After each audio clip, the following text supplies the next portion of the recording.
Probando un, dos.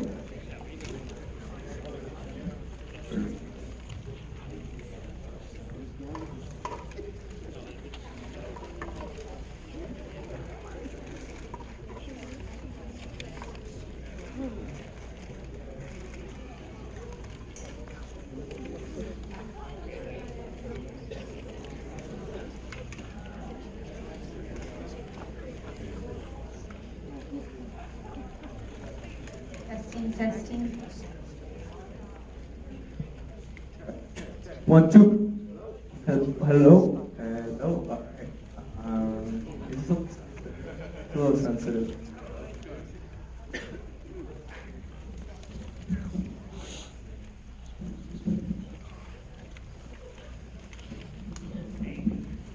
Check, check. Sounds like it works for me. I got the magic touch. First off, let's give a round of applause to the cast and crew here at Hidden Creek. This is a very surreal moment for me.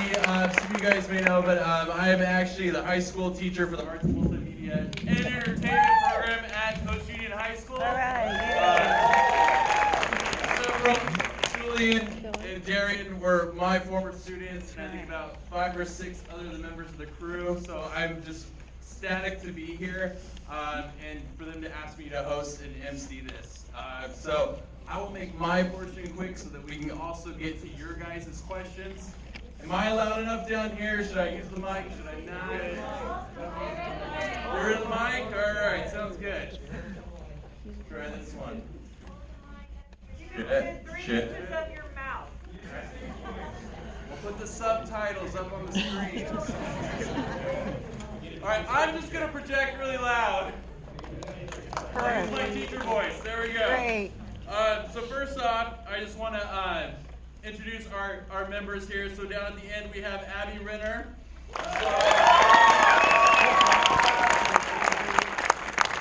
John Liberty Richardson. Mark Richardson. Steve Brody, our screenwriter. We have Bill Liston, composer. Darian Jewell.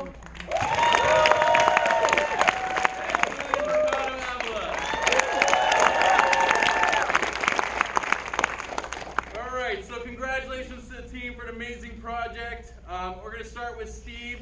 Steve, it must be such an experience to have seen your script brought to life on the big screen. How does it feel?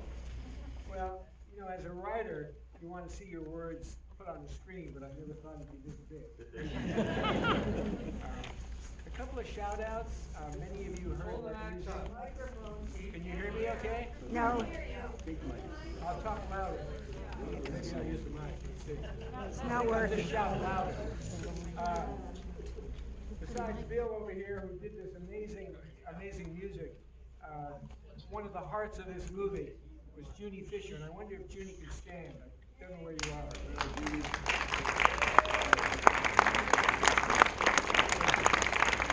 Junie's songs were at the heart of this movie, and a couple of other people I think really need to be acknowledged. And that is people who understand the generational land, legacy, and family. And that's Gloria Fiscalini and Steve Hurst. Yeah.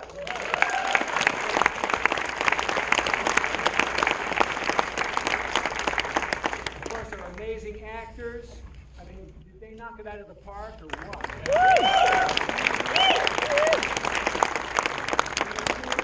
And our amazing crew, especially Nick Conoscente and Carlos Plummer and Kyle Plummer, for their work.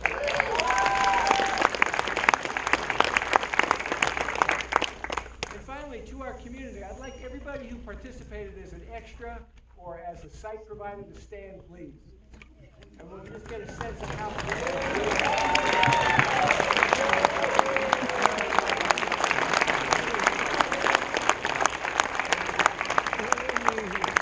amazing community event, and I thank you all. I'll turn it back over to Gabe. Great. So next up, we'll have Julian. Julian, you were the first one to be approached by Steve to make a project a reality. What about the script resonated with you and made you want to take on this project? Okay. Take your time. Thank you. I think the main thing about this story that I think resonated with us to take this on was the story about family. It's at the end of the day, it's the way you support each other as a family, and even through hardships, the struggle with dementia, the land, and grieving their mom and his wife. You can still get through it, together. And I think that was a big part of why we were really happy to work on this project. Good. Right. Darian, you've been working with Julian now for 5 years on shorts, other features, and documentaries under other directors. What was it like taking charge of a project of this scale? Honestly, it was a lot. It was a massive endeavor, and I honestly don't think we could have done it without the support of this community. Time and time again, this community came into bat for us, and I can't say the same about LA, but I can say that about Cambria.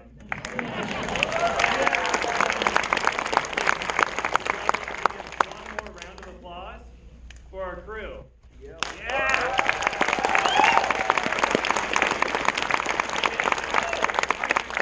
I'm excited to see what else they pursue. Yeah, and a special thanks to Magnus Martall over here for helping us produce this whole thing. And all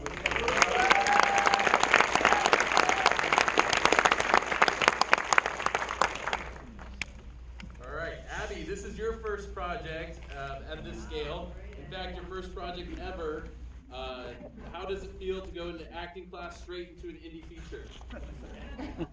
Well, I was terrified, and this team and this crew made it one of the best experiences I could have ever had. And I truly am just filled with gratitude for every single person who's on this project. Yeah, it's a really intimidating feat, and I was just doing baby little acting, and I submitted, and you guys are my first project, and it was amazing. It was also terrifying to see it on the screen, but it was okay. It was beautiful, and I'm really grateful. So yeah, thank you everyone for being here.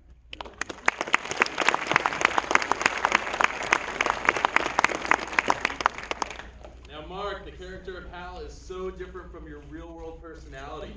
What did you do to prepare yourself for this role? Well, rule number one, learn your lines. Absolute first thing you need to do. After that, the more time I actually spent with the script and got to learn who Hal was, I started to realize I had a lot in common with Hal. A little bit more than I thought I did, and it's a little uncomfortable to say out loud. It's family, I'm thankful for the experiences I've had in life that lent this to be so easy. A lot of the things John said that Steve wrote were things that my dad said to me, so it wasn't too far of a stretch. And the fun part was to see maybe where my relationship with my father would have went if I hadn't rekindled that thing. So it was really nice to try to annoy myself, because Hal was kind of an idiot sometimes. So between that and working with John, it was some of the things that were said.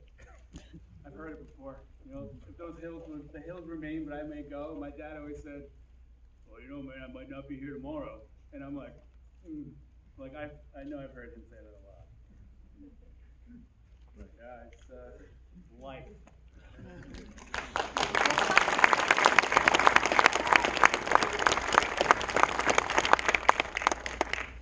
John, Jimmy went through a lot of heavy moments in the story, especially when he was alone. How did you draw those emotions out for this project? Well, that's a good one.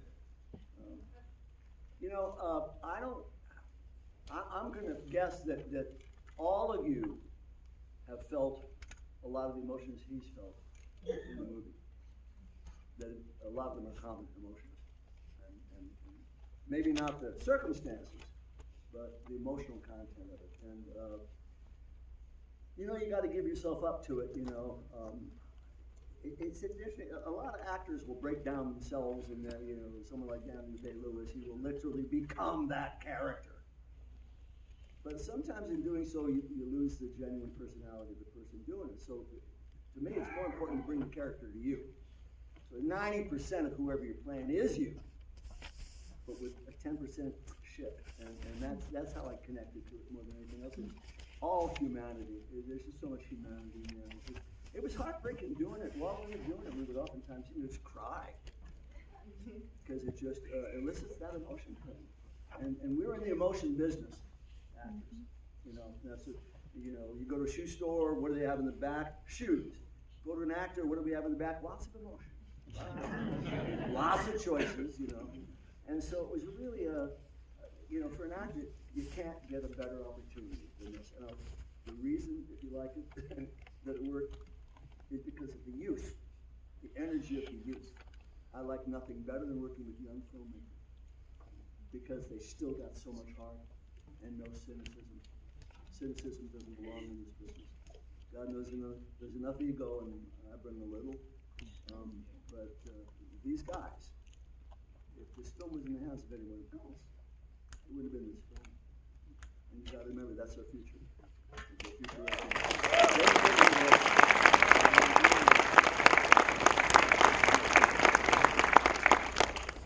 To accent all this, there were some beautiful musical cues provided by Bill. Bill, can you tell us what inspired the musical direction of this project? Okay, interesting. Well, I met Steve first through an acquaintance, mutual acquaintance, and We can't hear you. can I try the microphone? Sorry, I'm not an actor, so I can't. I'll see if I can get it to work. Hello. Hello. Hey, there it is. Okay. Just had to push this little button. Yeah. Okay, so, let's see, where was I? Oh, okay, so I got to read the script, and for me, I do several different kinds of projects, video game writing with huge orchestras. There's one gig called the Pageant of the Masters, which is an art show, which I will get a script, and I'll have to write music to the script. A lot of times you're writing music in a film to the finished video, and that eventually what does happen. But in this case, having the script always starts me down a little path, and then I was able to hear Junie's great music, and the idea that would be, yeah, please give her a hand. The idea that would be the start of the film, and so that also helped put me down that lane a little bit. And then from there, it becomes a project of timing cues, trying to get the emotion right, and we have a spotting session where we go through the whole movie, we look at everything, and Julian and Darian were fantastic with providing input about the emotion and where they thought a cue might start and where it might end. Really, really highly developed skills, especially for people at your age. There's people that are twice your age who still don't really have it right. But that being said, so that was a fun aspect of it for me. And then to write a character theme for Lucida and one for Jimmy, but they had to work together because there's several scenes obviously where they're together. And so it was, that part of it was writing a chord progression, not to get too technical, but something where both melodies would fit in and could intertwine, and one could rise up and take center stage while the other one would be in a more supporting role. So there was that aspect of it. And aside from that, it just, when the math comes together and the music comes together and you're not overshooting what the scene is, that's a big part of it. You need to make sure that you don't put your own emotion into it, in a sense, change the emotion. You're trying to accent what the intent of the filmmaker is. And then also the difference between reading the script and then seeing the quasi-finished film, the input that the actors have is phenomenal. Then all of a sudden, there's little points where you go, oh, I can hit that. You know, the one scene where Jimmy was they're all disappearing, so-and-so, and then so-and-so, perfect. A little after comment musically for those. But once again, being very subtle, not trying to steal the scene, just trying to promote what the emotion is. So, sorry for the long answer, but I hope it's some interest. And who wants the mic now to report?